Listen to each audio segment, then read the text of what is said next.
It's Phil's Pop Culture Podcast. Watching television. A dynamite place to be. Dynamite! Sponsored by Vandelay Industries, importers and exporters of fine latex products since 1992. And now, the man who taught Frank Burns how to eat worms, here's your host, Phil Kahn.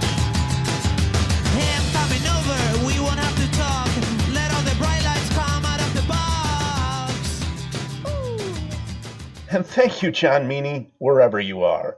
I am indeed Phil Kahn, and I welcome you to Phil's Pop Culture Podcast. I'm very excited about today's guest. His name is Ray O'Connor, and he's the author of the sensational book, She Called Him Raymond, a true story of love, loss, faith, and healing. 12 years ago, Ray had a private conversation with his mother, Helen, that would change the course of his and many other lives. I had a chance to talk to Ray recently and asked him to share his amazing story. Let's listen to my compelling conversation with Ray O'Connor. Hi, Ray. Thanks so much for being here today. It is my pleasure, Phil. I appreciate the invitation to be with you. Listen, I want to talk to you, obviously, about your wonderful book, She Called Him Raymond, and also find out the story behind the story. But let's jump right in. What I want to do is I want to set it up for you, and then you take the story from there. So listeners, the date is September 6th, 2005, and Ray and his siblings are on Long Island celebrating their mother Helen's 80th birthday party. And then all of a sudden, your mom takes you aside. Take it from there, Ray. Yeah, my mom pulls me aside in the course of the afternoon with our entire extended family sitting around celebrating my mom's 80th birthday, and she asked me to help her with something. We go off into her bedroom. She closes the door. We sit down on the edge of her bed, and my mom reaches into the bottom drawer of a dresser, pulls out an old wooden box, and out of this box pulls out an old envelope and letter, and she asked me to read it to her. My mom had macular degeneration and couldn't read small print any longer. When she handed me the envelope, I took a look at the return address, and it said First Lieutenant C.R. Stephenson, Air Corps, a name I wasn't familiar with, and the date stamped on the envelope was September 6, 1944, which would have been my mom's 19th birthday. So I sat there a little mystified and asked my mom what it was all about, and she said, just read the letter, and I'll tell you afterward. So I pulled the letter out of the envelope, and the salutation said, my dearest darling. And it was the sweetest letter I had ever read. And the letter was sent to her by her first husband, Clarence Raymond Stephenson, an Army Air Corps pilot who flew the B-17 during World War II. They met purely by chance during the summer of 1942 when Raymond was assigned to New York City to the Air Corps Technical Training School. And my mom grew up and lived in the Hell's Kitchen neighborhood of Manhattan in desperate poverty. Mm-hmm. And she and Raymond literally ran into each other one day in Central Park. Mm-hmm. And from the moment their eyes met, they knew their lives would never be the same. Aww. Yeah. His first name was Clarence, and when my mom first ran into him, she took a look at his name tag, and she saw it said Clarence R. Stephenson. Mm-hmm. And my mom wasn't too crazy about the name Clarence. So she asked him, she said, what does the R stand for? And he said, Raymond. And she said, well, I'm going to call you Raymond. And he said, well, if it pleases you, you can. And she said, it does please me, and I think I will. You know, I've read the book, and I'm going to encourage everybody to read it. It's such a terrific story. And at the end, we'll talk about where the book can be purchased and other details. But I love that passage.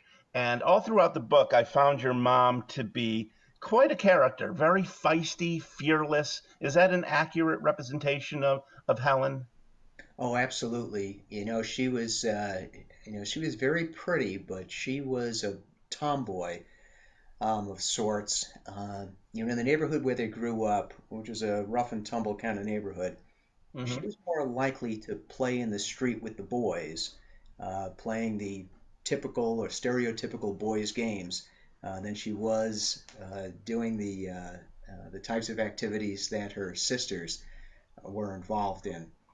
And she was like that pretty much her entire life. So fast forward ahead to her 80th birthday, and now it's interesting. You, Clarence is obviously her first husband. You were obviously aware that she had a first husband. You actually have an older stepsister, Anne Marie, I believe, and and yet the name wasn't familiar to you when you saw it on the envelope. It's a funny thing, Phil.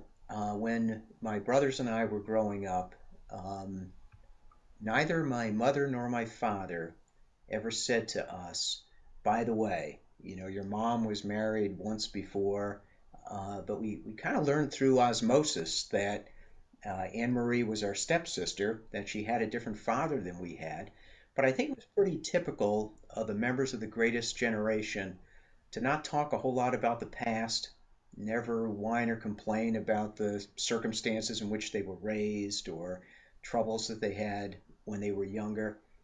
And and and although I knew my mom had been married before, it was just never spoken about. So I didn't know a whole lot, about her first husband, where he was from, or the circumstances under which they met, married, or how he was killed.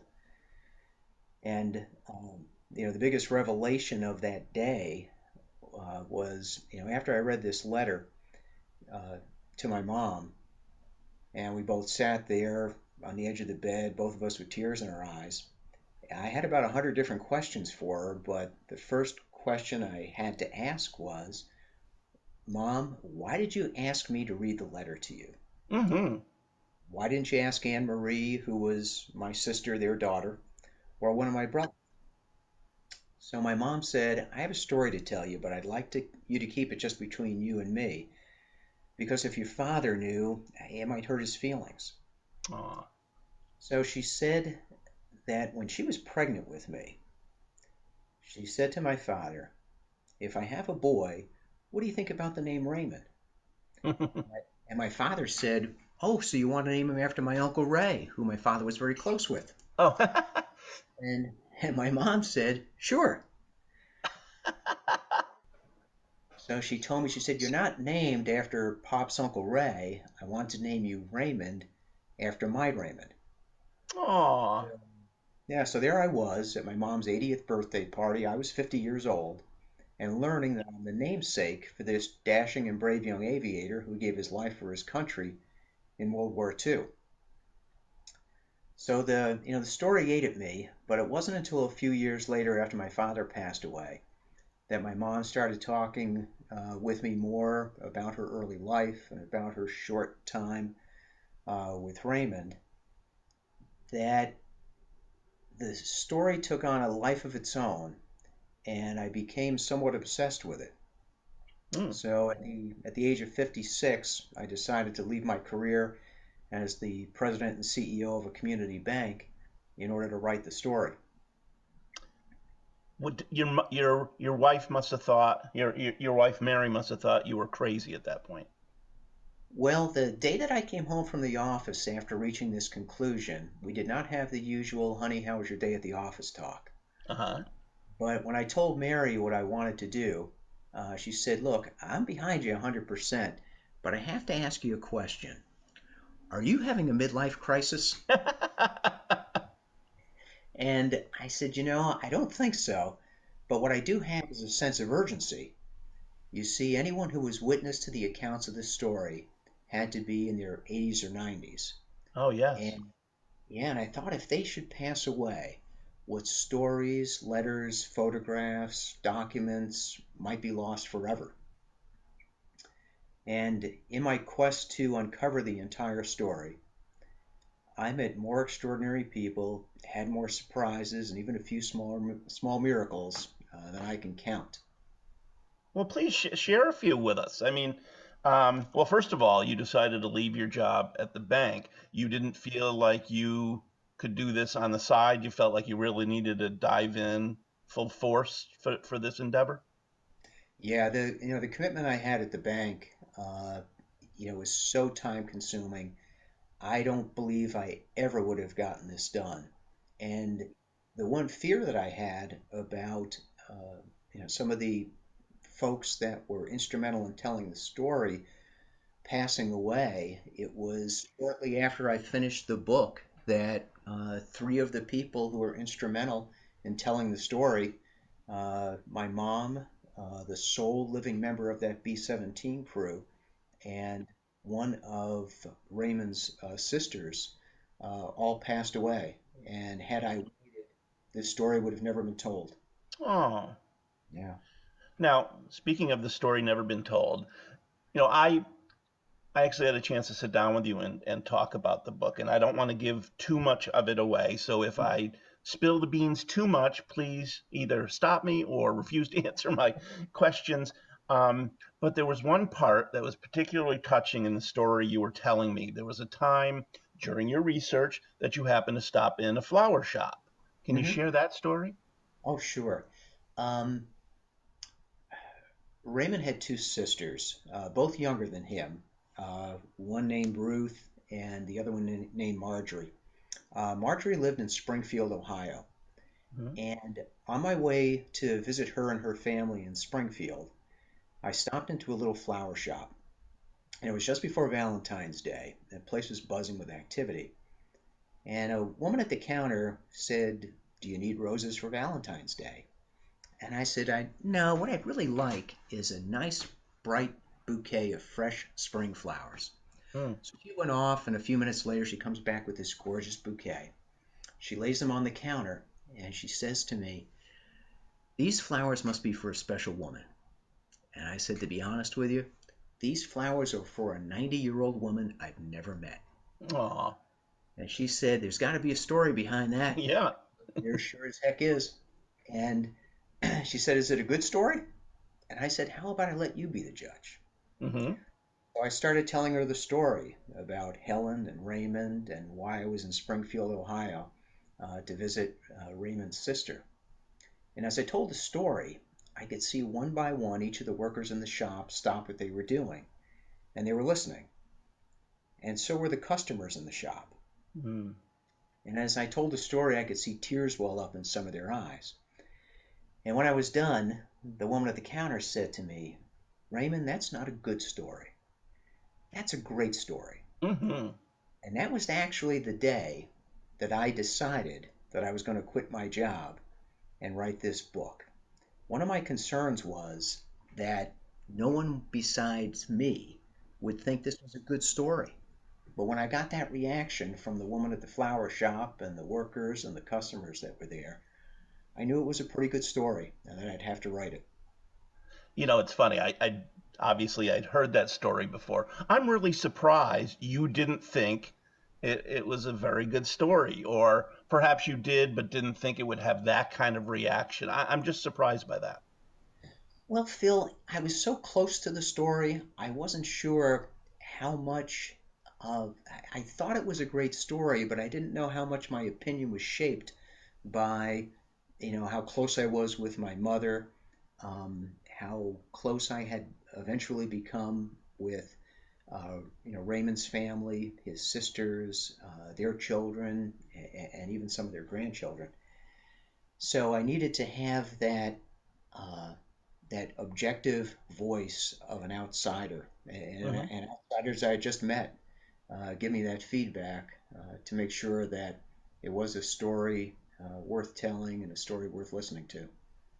Interesting. I thought it was a no-brainer when I first heard about the story, even before you and I talked about the book. I said, "Wow, what a tremendous story!" And of course, I'm thinking, "Oh, this is going to be a bestseller. They've got to make it into a movie, et cetera, et cetera." And we'll talk about that in a little while, by the way. But I Sure. was fascinated, as you said, with the story behind the story, the research.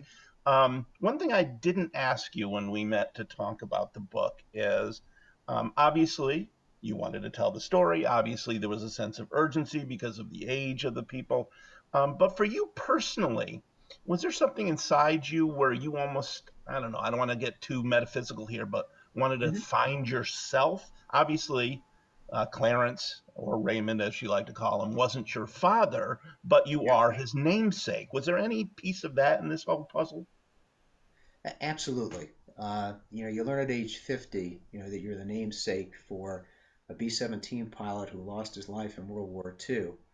And, and initially, I learned from my mom the surface of the story, but it really ate at me, and I did want to find out more about who this gentleman was. And that was part of the driving force, behind my decision. Mm-hmm. In addition to ultimately, figuring out that it was a very good story. Uh, and part of it too was there were some things that my mom didn't know. And in a prior life, I had served as a special agent with the Defense Department. And in over the course of 3 years, to a certain extent, I thought I had wasted 3 years of my life in that job.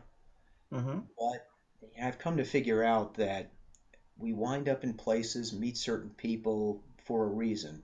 And the reason that I spent 3 years with the Defense Department as a special agent Mm-hmm. was it taught me how to dig, how to investigate, how to find military records.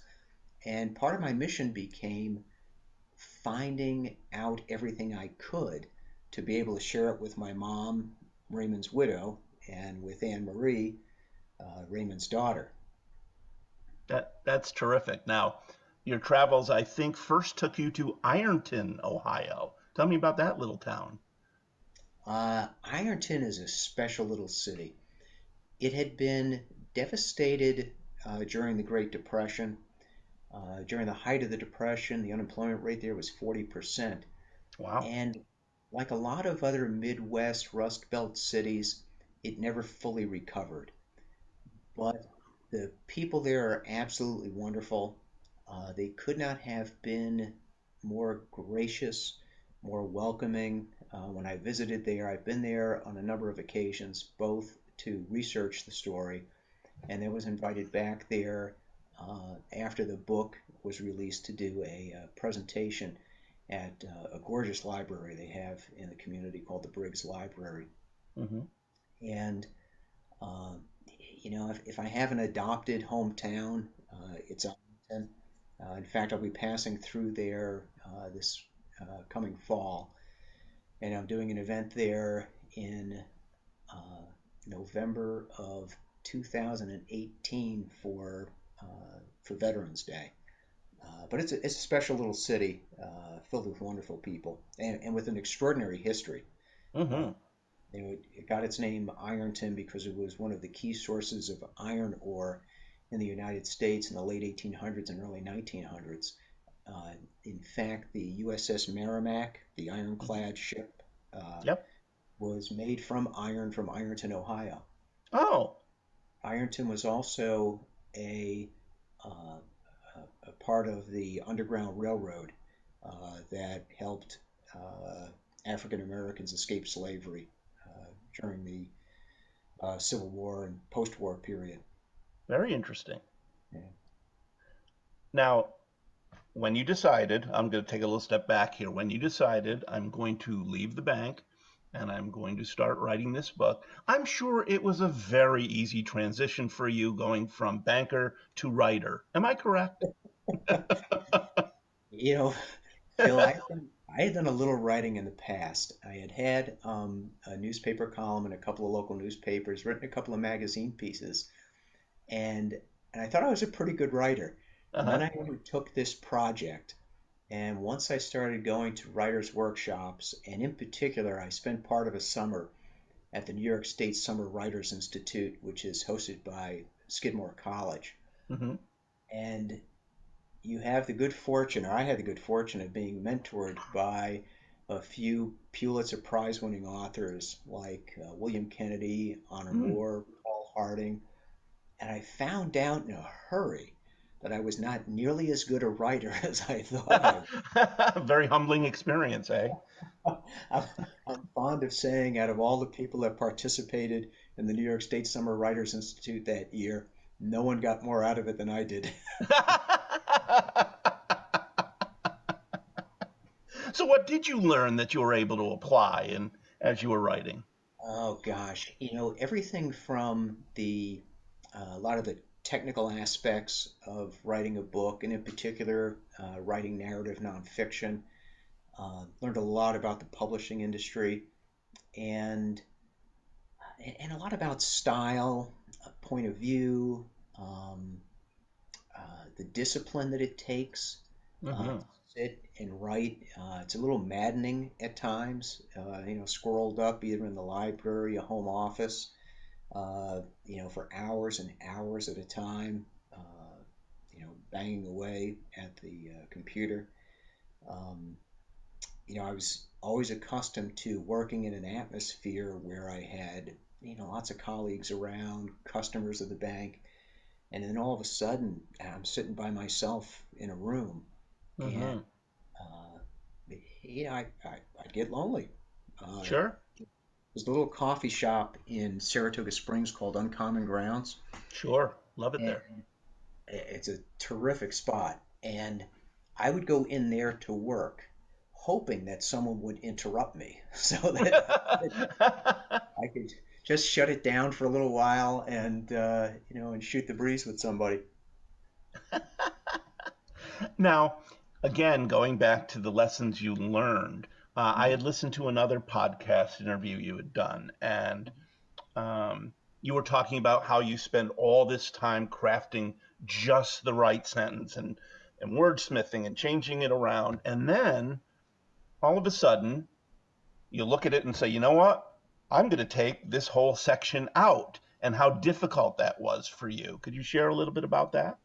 Yeah, I actually extracted entire chapters Wow. out of the book, and you work for months, uh, on every word, every sentence, every paragraph, an entire chapter, and then when you go back and look at it, or you get some advice from yeah, another writer, an author, and you wind up tossing it. It's like cutting off your arm. Uh, Yeah.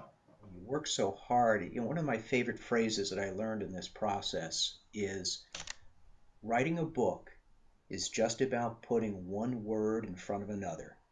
It's that easy and it's that hard. Isn't And that interesting? That's very profound and very true. oh, absolutely. Um, yeah, it hurt. When I thought I had written something brilliant, to find out that it just didn't fit, it didn't move the narrative along, or it was just bad. Or it was just bad. Yeah, that happens. Uh, Now, one of the authors whom you approached, and I thought this was a cool story, was James Bradley. Could you take me through why and how you decided to reach out to him? sure. Even after going to some workshops and attending the New York State Summer Writers Institute, I was still struggling. And I thought to myself, who could possibly get me over some of the humps Hmm. to get this project done? And I've always been fond of the work of James Bradley. And for those who aren't familiar with James Bradley, he's a New York Times and national #1 best-selling author of a number of different books. My favorite of which is Flags of Our Fathers.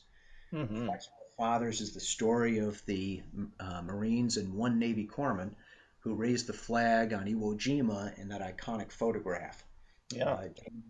James Bradley's father, John Bradley, was the Navy corpsman and one of the men who raised that flag. Mm. So I set out to make James Bradley's acquaintance. And how I did that, under the laws of the state of New York, could be characterized as stalking, but well, I don't think that's important for our discussion here. Yeah, yeah. We'll overlook that. But I managed to make his acquaintance, and he could not have been more generous with his time and advice. We spent so many hours on the phone, swapped emails, and I recall one particular conversation we were having on the phone, Hmm. and I was driving this poor guy crazy, talking. the nuances of writing, about voice and point of view. And he stopped me short and he said, Ray, do you have a pen and a piece of paper? And I said, sure. He said, write this down. History.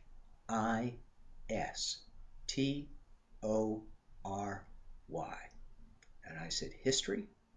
He said, yes, Ray, history. His story, Ray. His story, Ray. Just tell the damn story. Forget about dangling participles and sentence structure. Get that story out there. Exactly. So he and I did not have another conversation for 2 years. Really? 2 years later, the book is about to be released. And before books are released, publishers put out what's called a reader's edition. It's not for public consumption, but it looks like the final product, but it's so that the author and editors and some other folks can take a last look at it before it goes live. So when I got my first reader's edition, I popped it in an envelope and I sent it to James Bradley with a very brief note.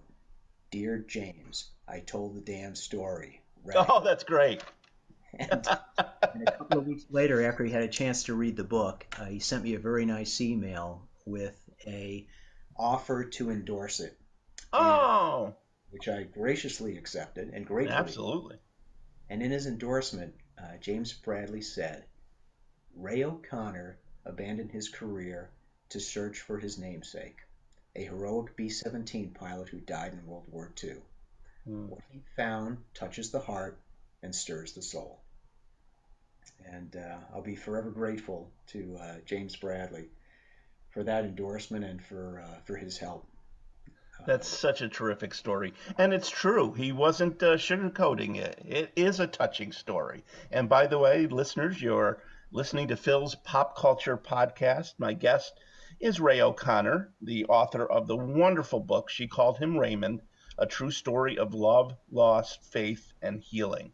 Now, when we got together, Ray, to talk about the book, I had mentioned, as I did earlier in the podcast, that I got a real sense of your mother and her independent nature and feistiness and so on. Yeah. I said, but that was easy for you to write because you knew her, you interacted with her. I asked you, how difficult was it to write, quote unquote, Raymond's part and his dialogue, having never met the man? I said, Ray, did you feel like you ever got into his head where you really felt like you knew him?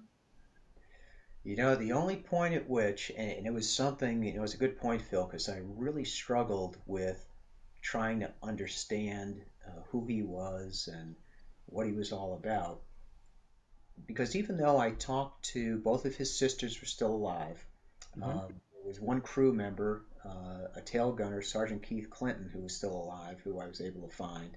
But I still wondered what went on in this man's head when he met and fell in love with Helen, when he decided to join the Army Air Corps.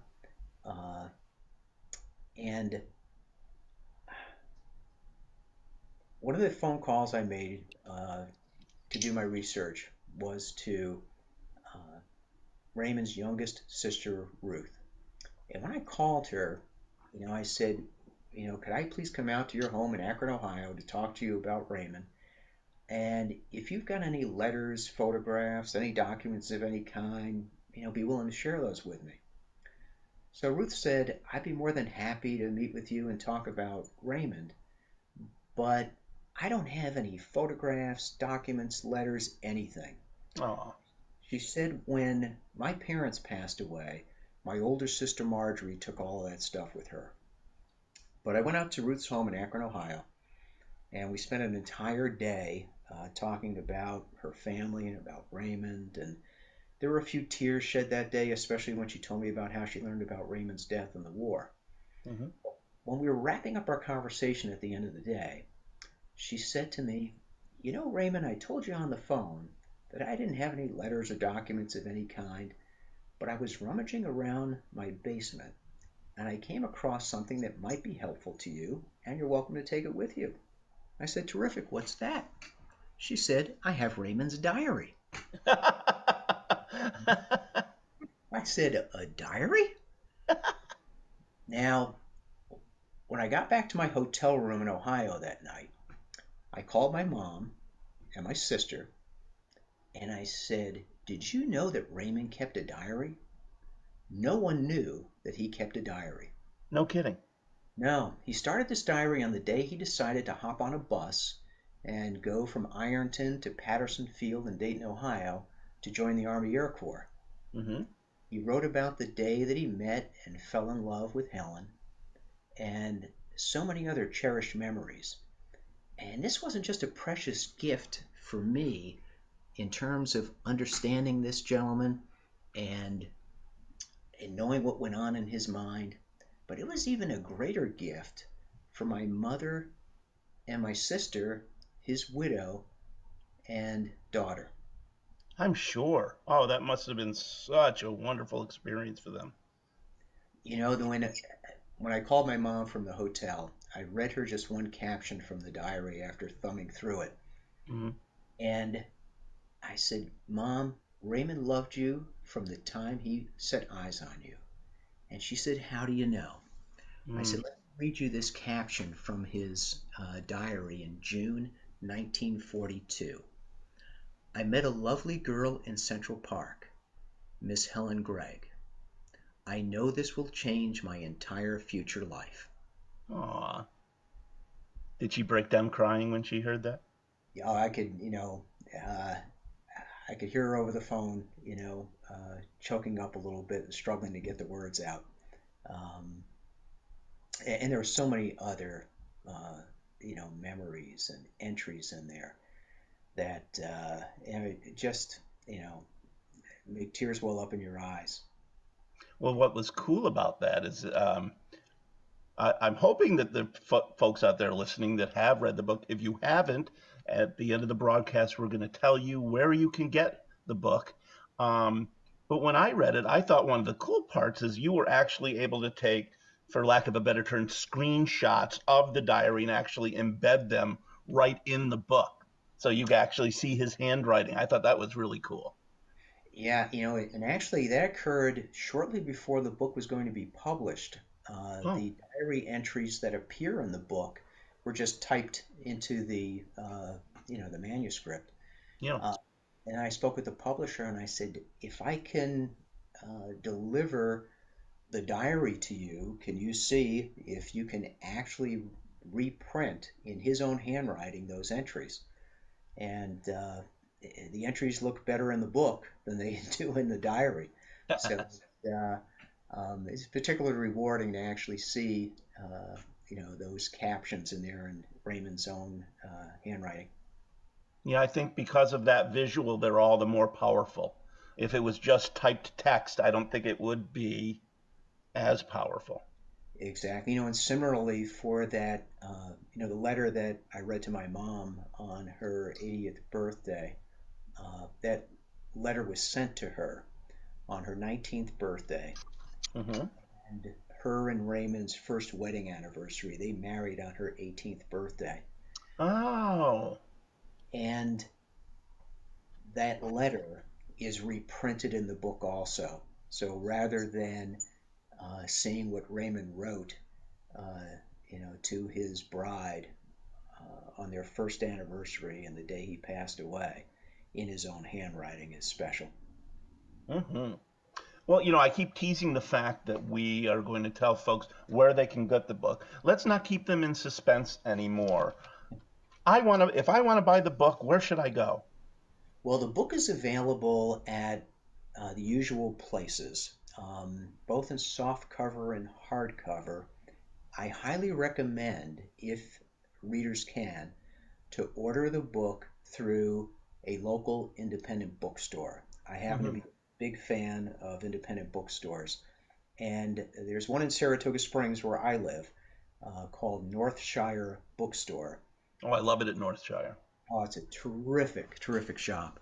Hmm. And you can actually order it online at Northshire, and they sell the book at a discount, and just like Amazon, they ship for free. So Oh, I highly recommend, if your local bookstore doesn't have it, you can order it through northshire.com. and they do next day shipping, and again, free shipping, just like Amazon.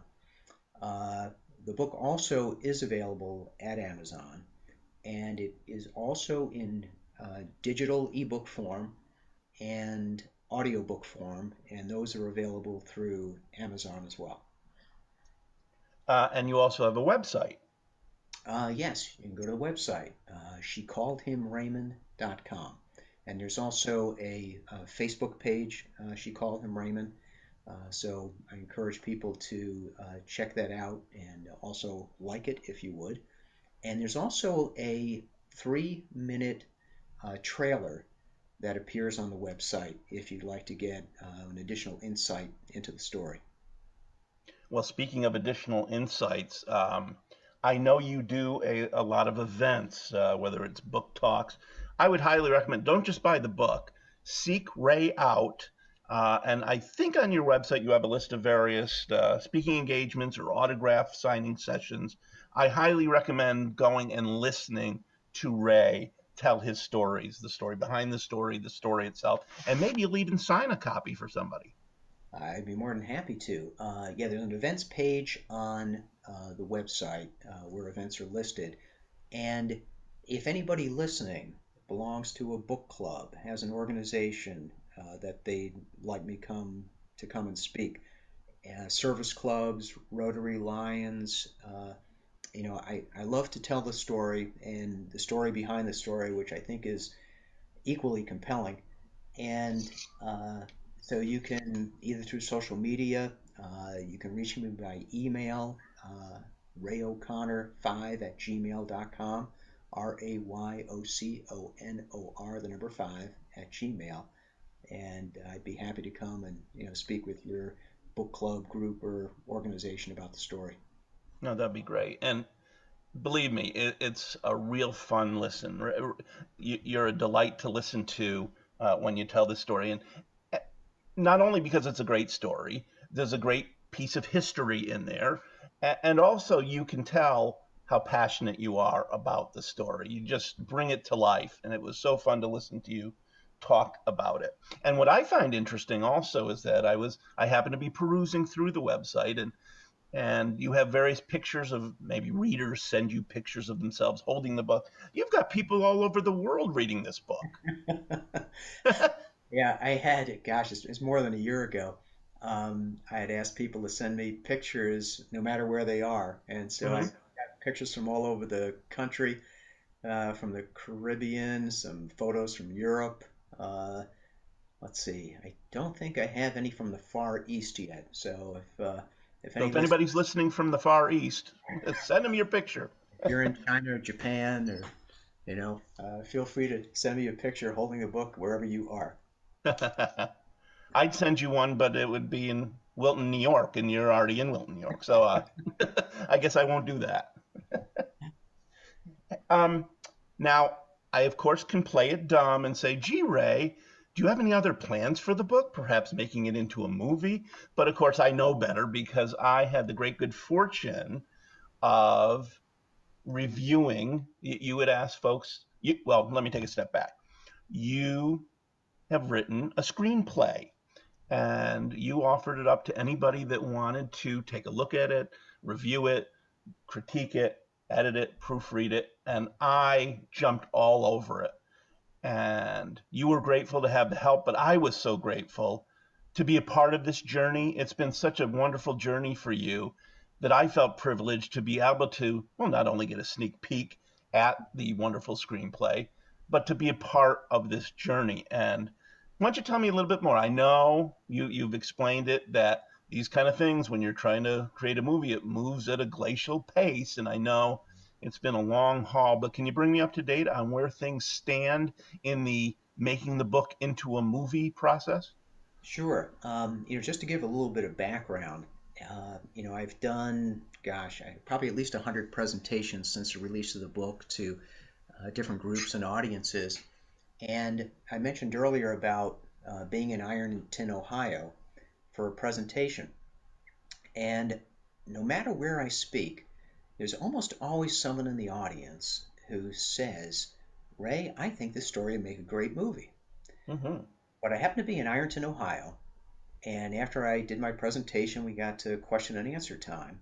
There was a woman in the audience who said, Ray, I think this story would make a great movie. And immediately another woman jumps in and says, Ray, you should meet Mickey Fisher. And another gentleman in the audience says, yeah, Mickey Fisher is a guy you got to meet. So I said, look, I got to plead ignorance here.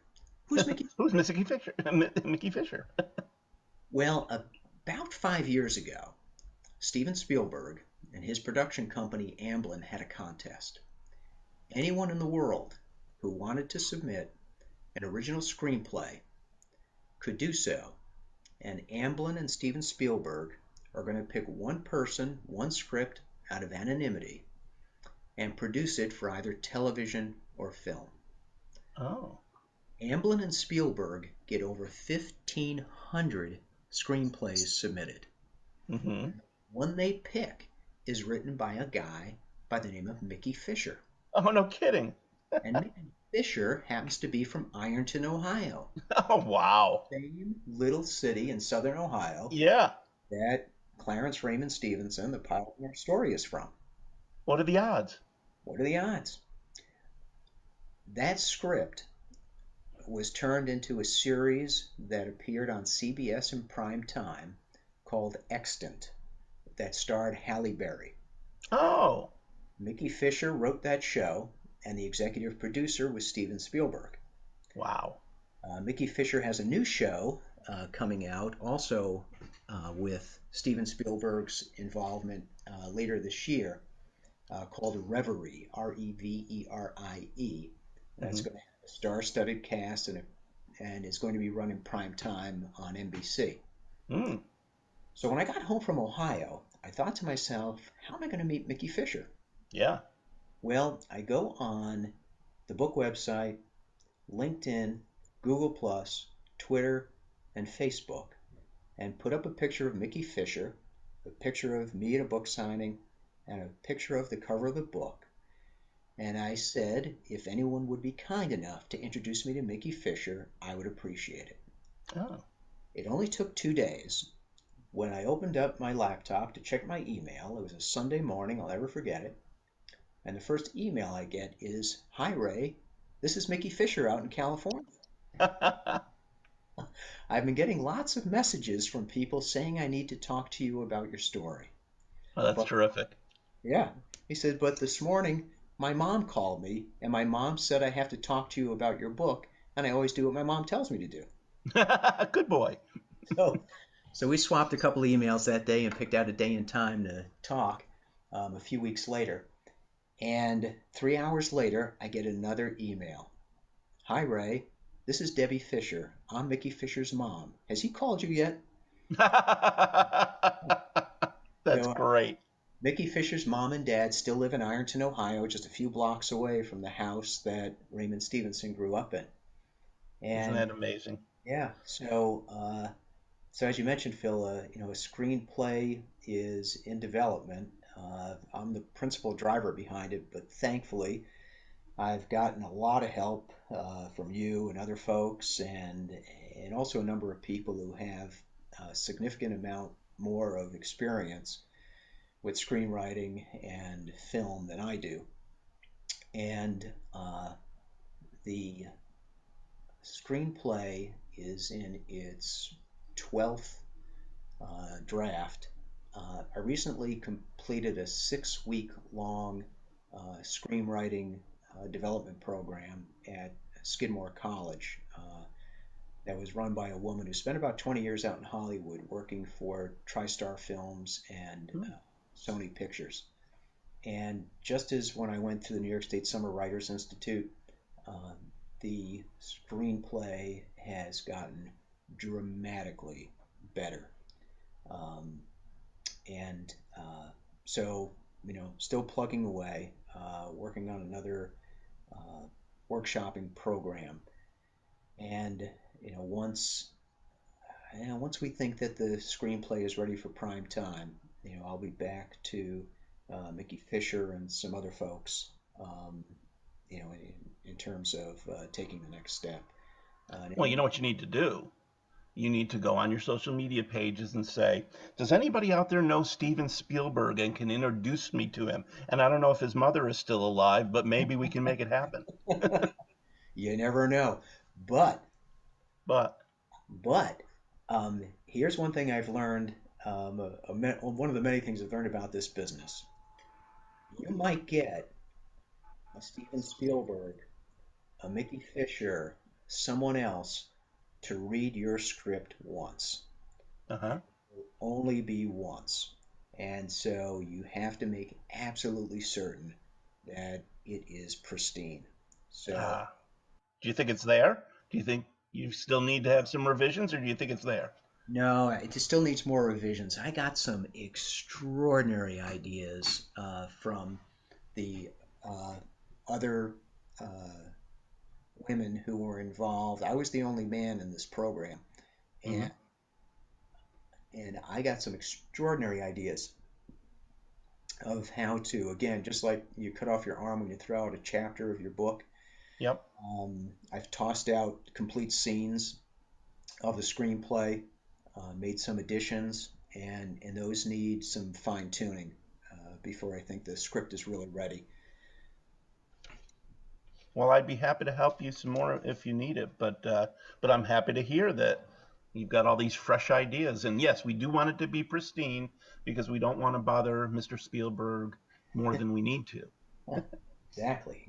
And another goal that I have is looking at some of the female directors and producers out in Ah, Hollywood, yes. because I think particularly, with the primary character, the principal character, Helen, being such a strong female character and a female lead, Mm-hmm. that uh, that you know, one of the women who direct and produce films out in Hollywood would have a strong interest in it.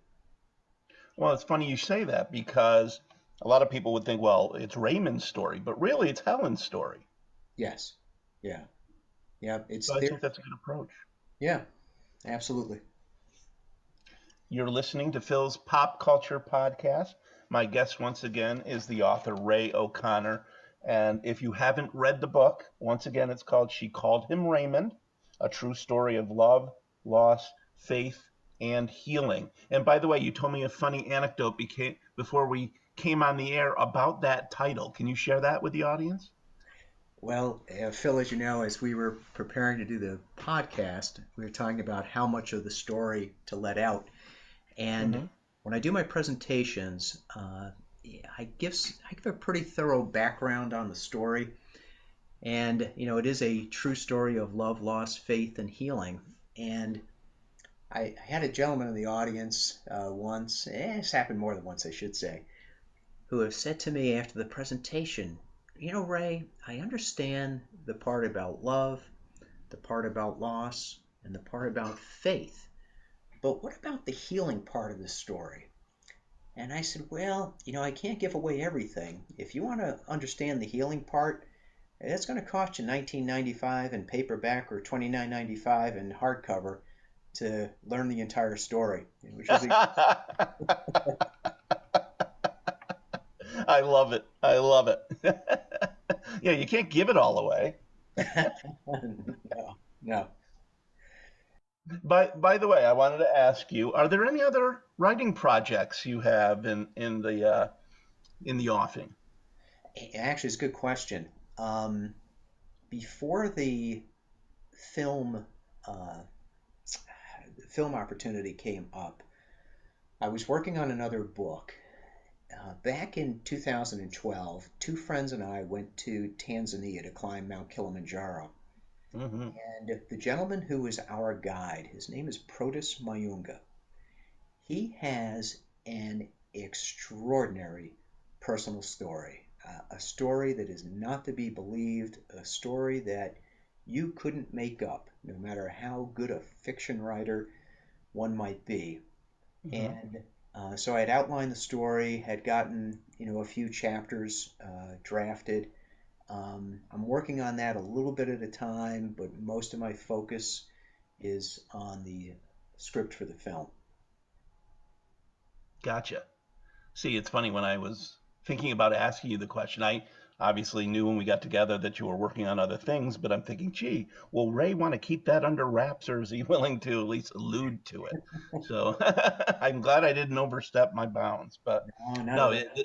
the story you told me is great, and I'm hoping that too turns into a book and perhaps more. Yep. Well, we'll see. We'll see. It's you use the term glacial pace, Yes. and everything in the film industry moves at a glacial pace. So, but part of me thinks, if it was already done, I wouldn't have anything to look forward to. So, That's right. Absolutely. yes. And speaking of looking forward to something, I had asked you before we went on the air, I said we have something called a rapid fire segment to this podcast. And I just throw something at you really quick and you throw back at me the first thing that comes into your brain. Are you ready for that? Far away. Okay, here we go. Number one, who's your favorite author? James Bradley. Oh, good answer. What's your favorite book? Oh, Flags of Our Fathers. Another good answer. You've had quite the employment background. What's been your favorite job? Writing. I loved my career as a banker. I spent 29 years at it. Um, Worked for a great company with a lot of wonderful people, but for you know pure satisfaction, uh, for cranking out work, writing is definitely it. Well, what's the most interesting thing you learned while writing the book? Oh gosh. And Um, it could be about yourself. It could be a tidbit or nugget you picked up that was a complete surprise. yeah. The one thing is I've done a lot of difficult things in my life, but nothing has been nearly as difficult as writing this story. Uh, Hmm. for two reasons. One is writing is very hard, and the other one is it has been emotionally taxing to Hmm. write this story. And even though I've the presentation that I do, although I've done it more than 100 times, every time I do it, I get choked up. Sure. Are you at least having some fun doing it? I would hope. Yes, I know it's draining and I know it's emotional, and it's difficult. And has it been fun too, at least? I enjoy the heck out of telling the story. Hmm. The best part of it are uh, readers who have taken the time to either call, send me an email, send me a message through one of the social media conduits. The folks that are in audiences that I speak to, who either during the question and answer period or afterward, after a presentation, I'll stay in a room or at a venue for as long as anybody wants to talk about the story and chat.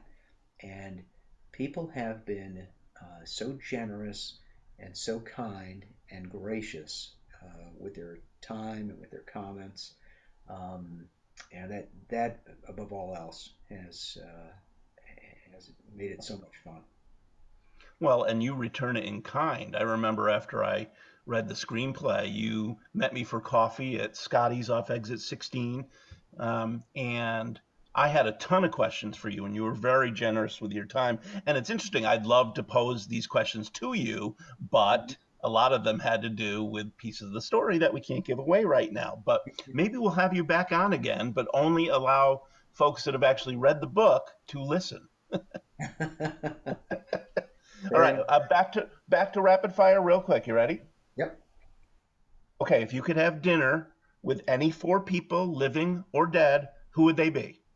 Let's see. Abraham Lincoln, Mm-hmm. um, Ronald Reagan, Mm-hmm. Jesus, Yeah. um, my How mom. about Clarence Raymond Stephenson? Yeah. Yeah, I'd love to be able to do that. That my mom passed away a couple of years ago. I'd love to have dinner one more time with my mom. Oh, well, Let's kick Ronald Reagan off the All guest right. list then. Fair enough. Abraham Lincoln, Jesus, your mom, and Raymond. Raymond. Wouldn't that be nice? Yep.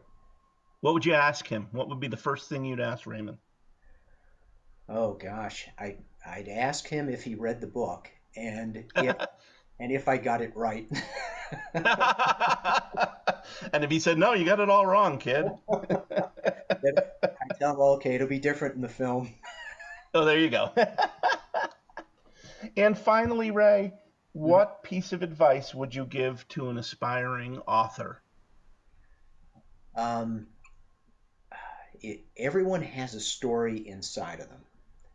And if you decide to write that story that is buried inside of you, don't resist that temptation.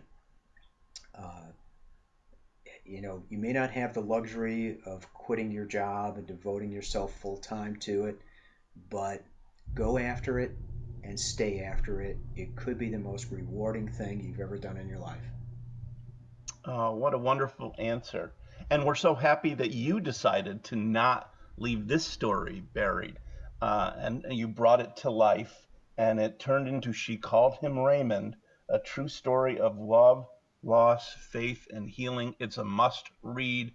It is so touching, heartfelt, warm, real. You have to read it. I think I've said that. I think I've done enough sales on the book here. I would hope after this wonderful interview you've given that people are going to rush right out and get the book. You will not be sorry, folks. Listen, Ray, it's been a real pleasure. It's an honor to have you on. I wish you nothing but the best as you continue this journey. Thank you so much, Phil. You have been very gracious and kind. I appreciate your help, not just in this interview this evening, but the screenplay, the conversations we've had. You've been a good friend. You as well, my friend. Best wishes to you. Thank you, Phil.